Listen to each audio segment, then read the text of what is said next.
ನಮಸ್ಕಾರ ಸ್ನೇಹಿತರೆ, ಕಥಾ ಅಂಗಳ ಚಾನೆಲ್ಗೆ ನಿಮ್ಮೆಲ್ಲರಿಗೂ ಮತ್ತೊಮ್ಮೆ ಸ್ವಾಗತ. ಇಂದು ನಾವು ಕೃಷ್ಣನ ಮರಣದ ಹಿಂದೆ ಇರುವ ಸತ್ಯವನ್ನು ನೋಡೋಣ.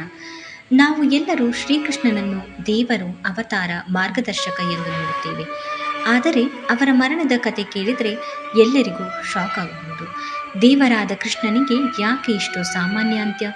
ಯಾರು ಅವರನ್ನು ಕೊಂದರು?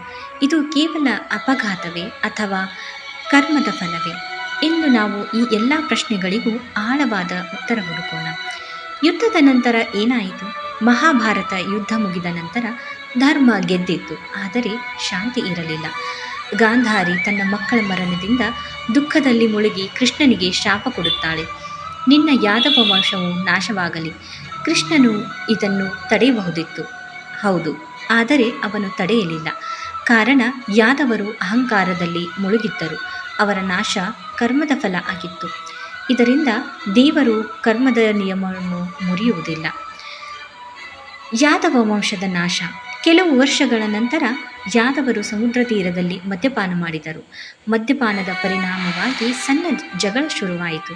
ಆ ಜಗಳ ನಿಧಾನವಾಗಿ ಭೀಕರ ಯುದ್ಧವಾಗಿ ಮಾರ್ಪಟ್ಟಿತು. ಅವರು ನೆಲದಲ್ಲಿ ಇದ್ದ ಎರಕ ಹುಲ್ಲನ್ನು ಕಿತ್ತು ಹೊಡೆದಾಗ ಅದು ಲೋಹದ ಗದೆಗಳಂತೆ ಕಠಿಣವಾಗಿ ಒಬ್ಬರನ್ನೊಬ್ಬರು ಕೊಂದುಕೊಂಡರು. ಇದು ಹೊರಗಿನ ಶತ್ರುಗಳಿಂದಲ್ಲ, ಒಳಗಿನ ಅಹಂಕಾರದಿಂದ ಆಗಿತ್ತು. ಇದು ಯಾಕೆ ಆಗಿತ್ತು? ಅಹಂಕಾರ, ಶಾಪ ಮತ್ತು ಕರ್ಮ.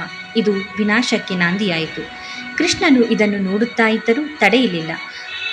ಕೆಲವು ಘಟನೆಗಳು ನಡೆಯಲೇಬೇಕು, ಅವು ಕಾಲದ ಭಾಗ. ಕೃಷ್ಣನ ಅಂತಿಮ ಕ್ಷಣಗಳು. ಯಾದವ ವಂಶ ನಾಶವಾದ ನಂತರ ಕೃಷ್ಣನು ಒಬ್ಬನೇ ಅರಣ್ಯಕ್ಕೆ ಹೋಗುತ್ತಾನೆ. ಅವನು ಒಂದು ಮರದ ಕೆಳಗೆ ಕುಳಿತು ಧ್ಯಾನ ಮಾಡುತ್ತಾನೆ, ಶಾಂತವಾಗಿ. ಆ ಸಮಯದಲ್ಲಿ ಜರ ಎಂಬ ಬೇಟೆಗಾರನು ದೂರದಿಂದ ಕೃಷ್ಣನ ಕಾಲನ್ನು ಜಿಂಕೆ ಎಂದು ಭಾವಿಸಿ ಬಾಣ ಹೊಡೆಯುತ್ತಾನೆ. ಬಾಣ ಕೃಷ್ಣನ ಪಾದಕ್ಕೆ ತಗುಲುತ್ತದೆ. ಇದು ಅಪಘಾತವೇ? ಹೌದು, ಆದರೆ ಇದರ ಹಿಂದೆ ಒಂದು ದೊಡ್ಡ ಕಥೆ ಇದೆ. ಕೃಷ್ಣನ ಹಿಂದಿನ ಜನ್ಮದ ರಹಸ್ಯ. ಇದು ಕೇವಲ ಅಪಘಾತ ಅಲ್ಲ. ಹಿಂದಿನ ಅವತಾರದಲ್ಲಿ ಶ್ರೀರಾಮ ವಾಲಿಯನ್ನು ಮರದ ಹಿಂದೆ ನಿಂತು ಬಾಣದಿಂದ ಹೊಡೆದನು. ವಾಲಿ ಅಂದು ಪ್ರಶ್ನಿಸಿದ್ದ, ನೀನು ನನಗೆ ಎದುರು ನಿಂತು ಯುದ್ಧ ಮಾಡಲಿಲ್ಲ, ಯಾಕೆ? ಆ ಕರ್ಮದ ಫಲವಾಗಿ ಈ ಜನ್ಮದಲ್ಲಿ ಕೃಷ್ಣನಿಗೆ ಅದೇ ರೀತಿಯಲ್ಲಿ ಬಾಣ ತಗುಲುತ್ತದೆ. ಕರ್ಮ ಯಾವತ್ತೂ ಹಿಂದಿರುಗುತ್ತದೆ.